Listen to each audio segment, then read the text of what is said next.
Alors là, c'est l'exercice de la série précédente, la série 4, mais j'ai ajouté une question concernant l'allongement. D'accord?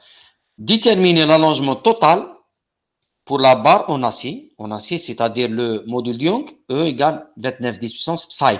Psi, c'est une unité américaine, c'est l'équivalent de newton par mètre carré, donc c'est une contrainte. D'accord?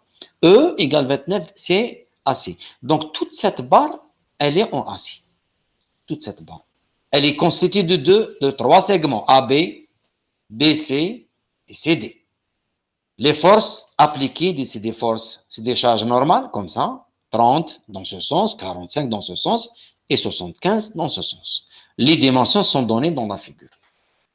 Donc, pour calculer maintenant l'allongement total, qu'est-ce qu'on doit faire? On doit calculer l'effort normal dans chaque barre, c'est-à-dire dans chaque coupe.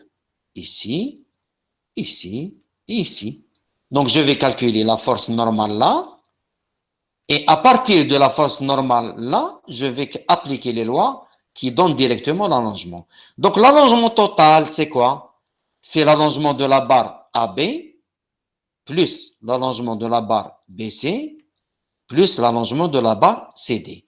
Cet allongement peut être positif ou négatif. Attention, on peut avoir par exemple BC, on peut avoir un BC ici, un rétrécissement. C'est un allongement négatif. L'essentiel, qui va me dire que entre BC, il y a un allongement négatif?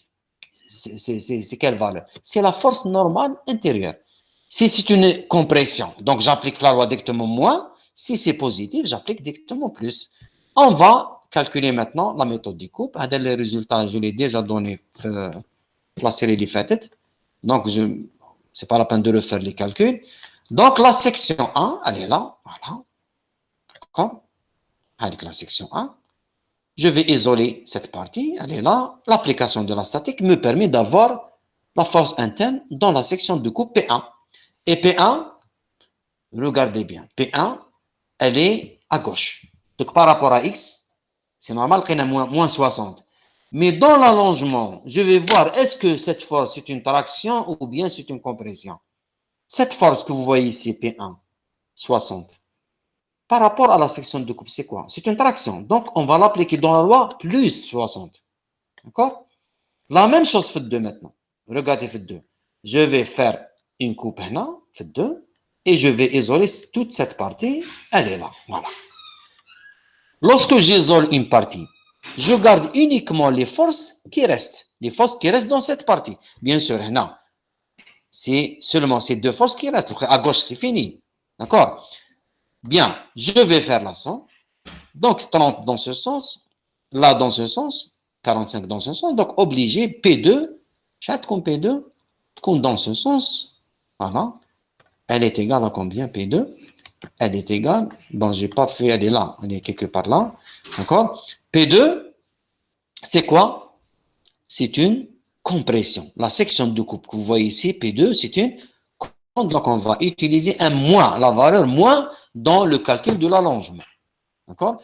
Et pour la coupe 3, qui est là, la coupe 3, donc je vais faire une coupe 3 ici, et je vais isoler uniquement cette cette petite partie.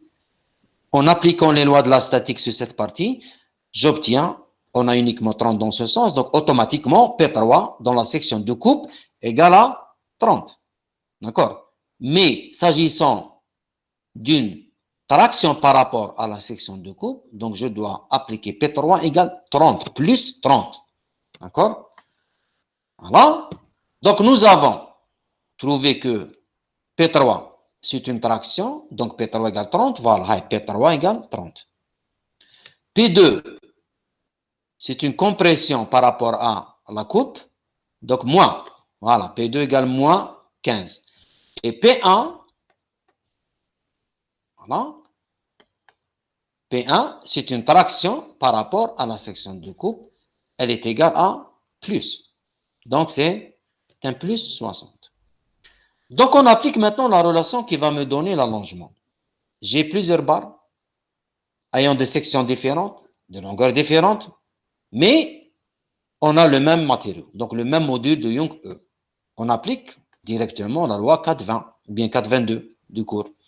L'allongement total, c'est la somme arithmétique des allongements unitaires dans chaque segment. D'accord? L'allongement dans le segment le on a c'est quoi? C'est la force normale P1 dans la section terre, le segment HADA, fois L1 divisé par 1, E1. La même chose en 2 et la même chose en 3. Étant donné que E, c'est le même, donc on le fait sortir, c'est 29 10 puissance 6. Et là, je dois tenir compte des signes de force.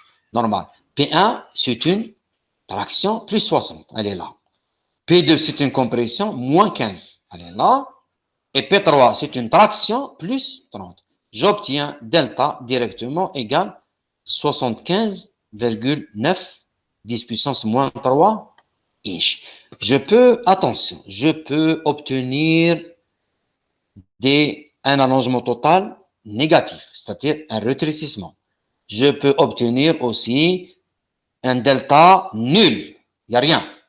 Les forces, qu'il y a des forces à gauche, des forces à droite, donc il n'y a pas de changement. Et bien sûr, dans le cas général,